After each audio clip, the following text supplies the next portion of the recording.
Mazepe KuChando apinda muIreland. Welcome back to your channel. Please don't forget like and subscribe. Mukomana, after making a lot of noise kuti naMecky akatorwa naMai Mazoe this and that, iye angachigadzirwa mapepa nasisi ketina apinda mukomana guys.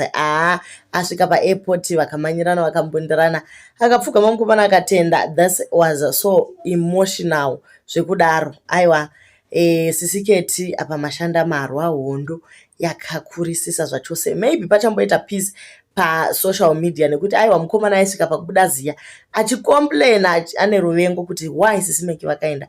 Bitterness yacho yanga yanyanyisa. Saka at least for now muma streets muchanyararo. Semukomana anoda zvekushanda stereki pamutauro apa. Zvinoreva kuti kuma shifts uko kuchapushiwa basa zvachose. Let's hope rake COS rine ma-hours nekuti ari kuramba achingotaura kuti ma-COS evamwe haana ma-hours. Makorokoto vachishambo mondopinda kabasa rekosi naika.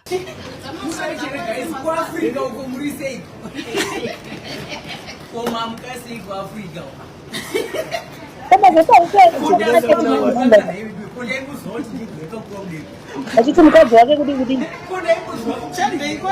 chandeikona Mecky naMai Mazoe. Mecky naMai Mazoe chini.